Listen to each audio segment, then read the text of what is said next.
estamos de vuelta con muchísimo más aquí en el Closet y pues les cuento que en este momento vamos a entrar en un tema bastante importante y delicado y este es el momento que ustedes prestan muchísima atención porque nos encontramos aquí con la licenciada Tania Toala Arrocha. Ella es abogada de familia especializada en derecho de familia y vamos a tocar el tema que es señales de riesgo en el entorno familiar y ver cuáles son los ámbitos o las formas legales que tiene Panamá. ¿Correcto? Bienvenida, gracias por estar aquí con nosotros. Muchísimas gracias porque definitivamente este es un tema muy importante. Es importante en los temas de familia, estas señales de riesgo, lo primero que uno tiene que hacer es que se dé una buena comunicación con la pareja y tener los límites bien establecidos, porque si no, pues definitivamente que hay mucha intromisión de las familias biológicas. Y allí podemos referirnos a este caso que sucedió en México, por ejemplo, donde no habían límites bien claros, vivían todos y entiendo que se daban algunas acciones de agresión o cierta pasividad por parte del esposo en ese caso, ¿no? Y una pregunta, por ejemplo, vamos a hacer una pequeña reflexión sobre el marco legal de lo que pasa aquí en Panamá. A ver, por ejemplo, Panamá tuviera un escenario, vamos a llamarle que alguna persona tuviera un escenario dentro de su propia familia. ¿Cuál es el primer camino a seguir? Porque hay muchas personas que en el desconocimiento confunden las cosas. Confunden tanto lo que puede ser un maltrato como puede ser un acto de violencia per se. Y entonces no se comprende exactamente algunos cuál es el camino real a seguir.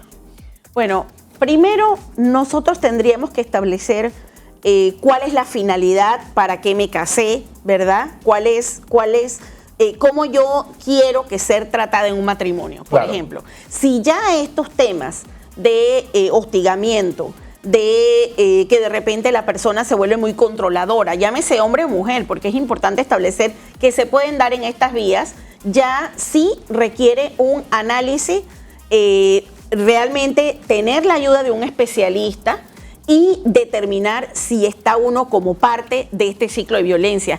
¿Qué resulta? La mayoría de las personas que están en esta situación requieren de una ayuda de un especialista o la familia más cercana es lo primero que detectan que está pasando algo en el hogar. Y mira, le hago ese comentario porque obviamente dentro del marco legal lo vamos a traer al caso de Carolina, que es el caso de la chica allá en México.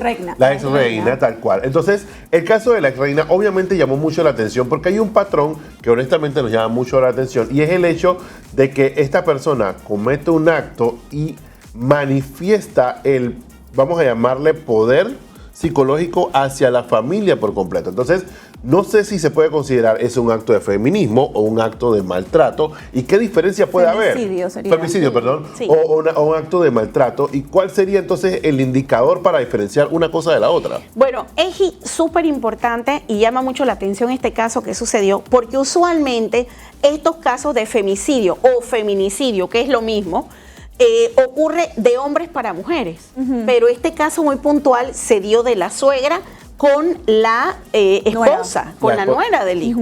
Entonces, ¿qué nos llama a nosotros este tema?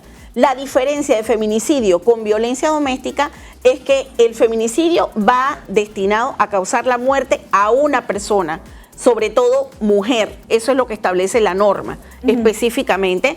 Y nuestro código, en el artículo 132A, establece ciertos supuestos. Por ejemplo, en este caso muy puntual, había un tema de confianza, ¿verdad?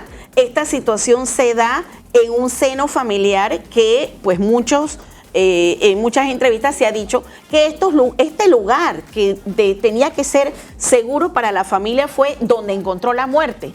Estando el esposo, o sea, se dan varios factores que son muy agravantes y que la misma ley lo sanciona, a diferencia de un proceso o una denuncia de violencia doméstica que se puede dar contra contra el hombre, contra la mujer, contra los hijos y no incurre necesariamente en un tema de la muerte. Aquí específicamente es causar la muerte a una mujer. Con alevosía es la palabra, tal vez. Claro, con premeditación.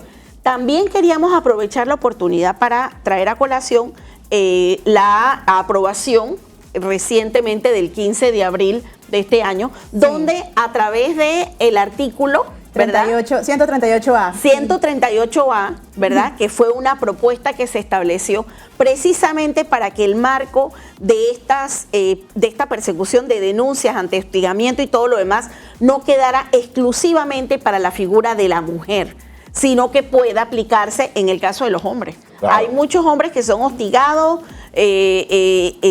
perseguidos por mujeres y se encontraban en estado de indefensión. Pero este artículo habla, vamos a leerlo aquí, quien incurra violencia psicológica, porque aquí hablamos no de violencia física, sino psicológica, mediante el uso de amenazas, intimidación, chantaje, persecución, acoso contra la persona menor o mayor de edad, o obliga a hacer o deje de hacer, tolerar explotación, amenazas, exigencias de obediencia o sumisión, humillaciones, y bueno, un montón de cosas, hasta aislamiento incluye esto. Wow, entonces esto aquí, lo importante es que quede claro es que no solo es para proteger a la mujer, sino para proteger a la familia en general, ya sea hombre o mujer. Pero en este caso yo puedo poner la denuncia simplemente, si yo siendo mujer, ¿no? Puedo poner la denuncia o quiero irme a este artículo porque estoy siendo psicológicamente abusada. Bueno, hoy en día... ¿Cómo lo probamos? Hoy en día, si usted se siente amenazada e inclusive... no solamente con golpes, sino afectada psicológicamente, usted puede presentar la denuncia. Inclusive es importante señalar que en el tema de violencia también está la violencia patrimonial.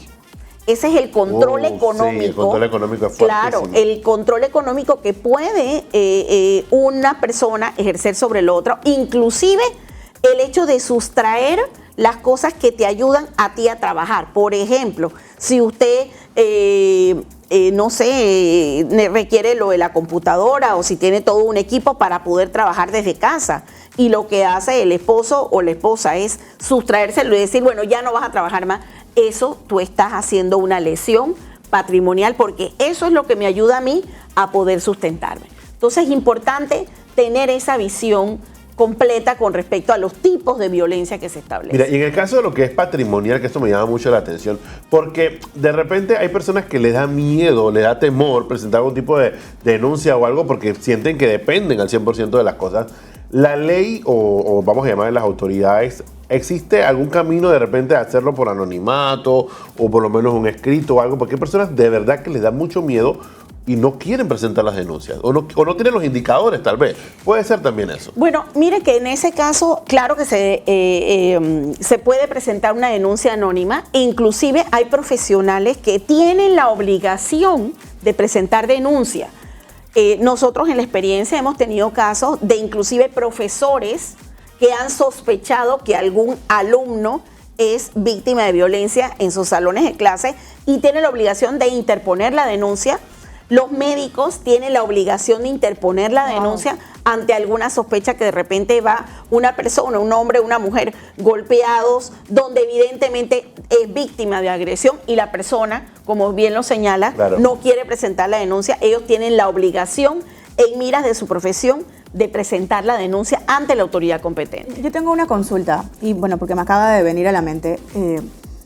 ¿Qué pasa si sales de una relación tóxica y hablo de que viviste con esa persona, estuviste en concubinato, casado, whatever, pero esa persona sí te hizo un daño que a lo largo de tu vida te estás dando cuenta que esa persona te hizo? ¿Tú puedes todavía poner una denuncia o tienes que vivir con la persona? La ley es clara. Y es importante señalar que inicialmente aprobaron la ley y tuvieron que hacer unas modificaciones en el tema de violencia doméstica, claro, porque había muchos casos, por ejemplo, de parejas que no estaban casadas, ¿verdad? Porque estaban unidas.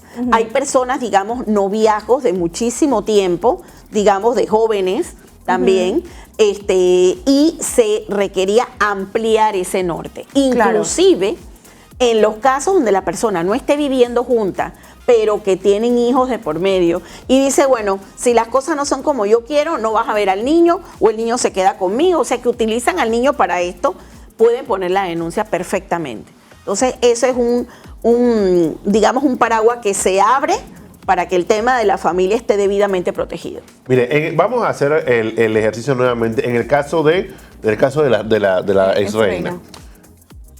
Dentro del marco legal, bueno, dentro de la expertise también, ¿hubieron algún tipo de indicadores que pudiese uno llamarle la atención para tratar de denunciar esto. Por ejemplo, este acto se da y la mayoría de los comentarios que tú lees en redes sociales hablan de que este acto ya estaba planificado por la suegra, por decirle algo. Sin embargo, dentro del marco legal o dentro de las evidencias, ¿existe algún tipo de camino? Pues quizás se pudo evitar o quizás se pudo denunciar y mantener una distancia o simplemente fue algo que pasó. Porque en muchos hogares también hay maltratos que escalan, que eso también pasa. Entonces eso es una cosa que va de manera progresiva. Entonces tú no te das cuenta o no te atreves cuando ya el daño está bastante fuerte. Entonces le pregunto y le consulto si en este caso, viéndolo de esta manera, pudiese existir algún tipo de señal y cómo podemos afrontarlo en un caso real. Por lo menos un caso para acá, pues, para esta zona. Claro, pienso yo, honestamente, en la experiencia que nosotros hemos tenido, pues como abogadas de familia ya tenemos bastante tiempo.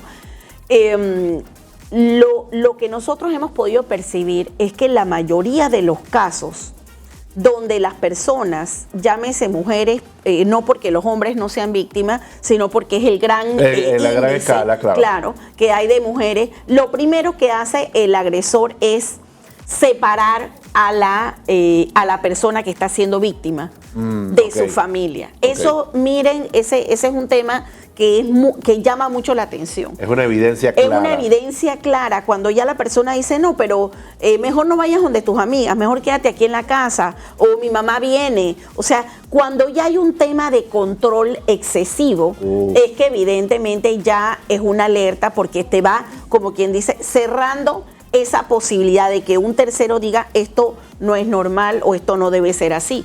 Entonces, son ciertas situaciones que, como bien lo han señalado, es difícil que la víctima por sí sola se dé cuenta. Esa es una realidad. Requiere de especialistas. Pero cuando ya hay ciertos temas reiterados, que le controla el celular, ¿verdad? No, el celular lo voy a mantener yo. O que hay mucho ocultismo, o sea, se ocultan demasiada información cuando tiene que ser un tema transparente, son alertas. ¿Verdad? Hasta que te revise el celular, creo que también es una parte de que claro, hay una banderita roja bien grande, o sea, que quiera controlar todo lo que estás haciendo. Eso es una manera de decir, te voy a controlar en algún momento de la vida, porque empiezas por lo más suave y a medida que va pasando el tiempo va escalando.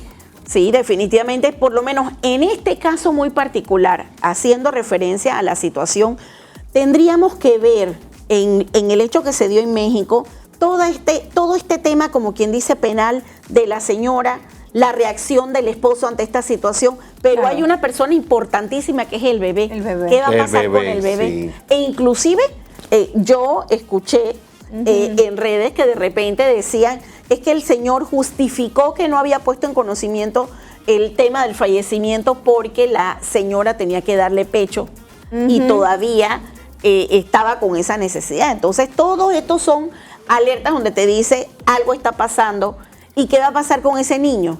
Obviamente el señor y el papá y la abuela van a ser investigados. ¿Qué alternativa se da? Conseguir un tercero una para tía evitar. Puede ser también. Claro, puede ser algún familiar cercano, pero evitar que le pueda dar esa atención que el niño requiere, sobre todo por la edad. No, yo creo que lo importante también aquí es ver todas esas señales que te está dando alrededor para que tú puedas, o sea, observarlas cada vez más y en su momento alzar la voz, porque no sabes en qué momento puede llegar a pasar algo como que lo que sucedió en su momento en México y que hay que tener mucho cuidado porque uno piensa que va a llegar a pasar.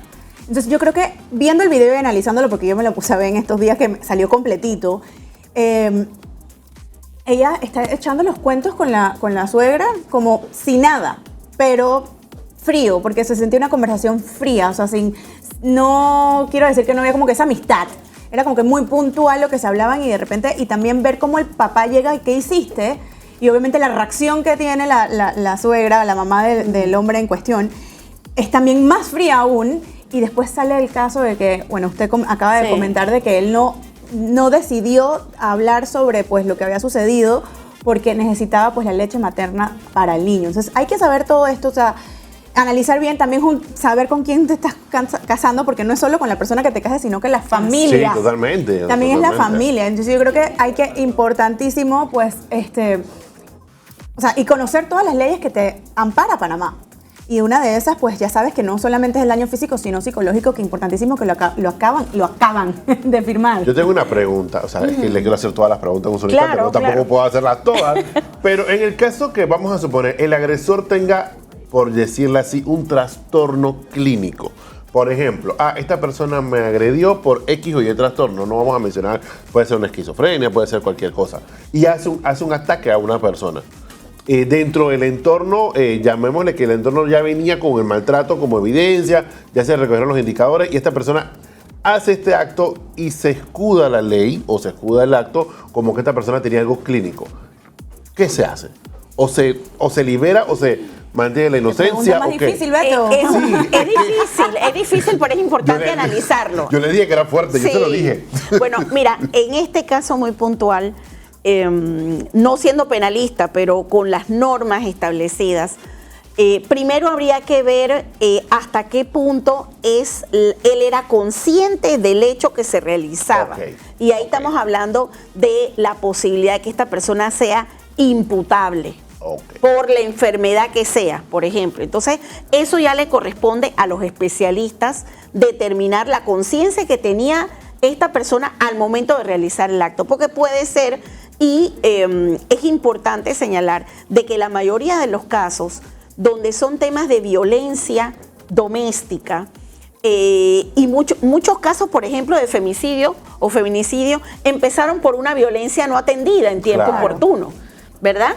Lamentablemente hay muchas mujeres que han perdido la vida por las segundas oportunidades, porque tuvieron problemas, inclusive, ¿verdad? Casos donde las personas, las mujeres, tenían boletas de protección, pero le dijo, no, vamos a vernos en un lugar. Pues sucedió, creo que fue en Agua Dulce, donde dijo, vamos a vernos en un parque, habían montones de personas, el señor agarró, esperó que la mamá se alejara un poco y ultimó a la muchacha. Entonces, estas segundas oportunidades, con este antecedente tan grave, no hay que darlas. Esa es una realidad que tenemos que tener presente. Pero ese es el primer error. ¿Qué otros errores comunes cometemos ante situaciones como esta? Hablo hombres y mujeres, porque aquí ya... Claro que sí. Mira, habíamos mencionado el tema de que cuando una persona pide que te alejes de todo el mundo y que quedes solo, eso es una alerta. Esa es una alerta. Lo otro, lo de las segundas oportunidades, tampoco siento yo que es un tema que se debe dar. Y yo diría, antes de eso, una alerta de prevención, y es que la mayoría de las personas, cuando se casa, te vas con la ilusión y hay temas fundamentales que no llegas a tocar al momento del matrimonio. El tema económico, yo pienso que son muy pocas las parejas que se sientan primero, vamos a organizarnos con el tema económico, vamos a organizarnos cómo vamos a compartir, digamos, el fin de semana. Digamos, un día vamos como pareja, otro día con tu familia, o sea, son ciertos puntos que considero que tiene que irse más atrás para evitar un matrimonio caótico con reglas, como quien dice, fuera de lo normal, que se vuelvan anormales. Claro, no, totalmente. Sí. Y al final, pienso yo que hay que romper patrones con enseñanza. Por ejemplo, cuando tenemos esta oportunidad de poder conversar, hay más conocimiento y ese conocimiento llega a los diferentes hogares. Quisiera, por favor, les comparta un mensajito a toda la gente que está en casa. ¿Cuál es ese mensaje que de repente se pueden llevar de todo esto, de este aprendizaje también? Porque al final hay muchas personas que quizás nos están viendo en los hogares que no sepan cuál es el camino a seguir. Bueno, en primera instancia, tomar buenas decisiones. Yo digo, desde que se empieza la relación de noviazgo, hay que conocerse mutuamente en lo bueno, lo malo, lo feo. Cuando van a una fiesta, cuando está recién levantado, o sea, en todo, parece mentira, pero todo, o sea, todos estos temas en el sentido de poder tocar temas que no den por hecho. No, esto es obvio, no. Es que la convivencia también se convierte difícil. Correcto. Tienes que hablar si se quieren casar, porque hay muchas parejas que toman la decisión y dicen, mira, nosotros no nos vamos a casar. O sea, muchos temas es importante tocarlo a la luz, porque en la medida que nosotros lo toquemos preventivamente, podemos sentar las bases de un matrimonio sano y saludable. Es importante. Importante para los dos, o sea, tanto mujer como hombre. ¿Qué es lo que tú quieres en una relación? Hablarlo y o sea, siento que llegar a una negociación, porque al final el matrimonio, si se llegan a casar, a los que pues deciden eso, es un negocio de pareja. Entonces yo creo que es importante, pues justo lo que usted dice, conversar todo y para poder que en su futuro pues no tengan realmente problemas y que llegue a un caso pues más complicado. De verdad, licenciada, muchísimas gracias por estar aquí. Yo creo que tenemos que tenerla de vuelta porque este es un tema que se puede extender muchísimo y muchas cosas que nos faltaron todavía como por tocar. Yo tengo más preguntas así como la de Continuamos. Sí, hay que continuar de verdad. Muchísimas gracias por estar aquí. Ya sabe que la queremos de vuelta porque vamos a volver a tocar estos temas importantísimos para que las personas que estén en casa realmente puedan observar lo que les está sucediendo, porque maybe tengamos a alguien que nos está escuchando y ustedes pueden realmente pues darle una guía y así las personas pueden entender sus derechos y hasta dónde pues los cubre la ley. Muchísimas gracias por la invitación. Este tema, la verdad que es obligante, pero bueno, muchísimas gracias porque definitivamente son estas pantallas las que abren los ojos para las personas que estén viviendo alguna situación. Quiero que sepan que ya viene de nuevo. No sé qué día, pero va a venir. Así que usted vaya anotando sus preguntas. Nosotros vamos a un cambio y regresamos con más contenido. Anoten. Bueno, pues.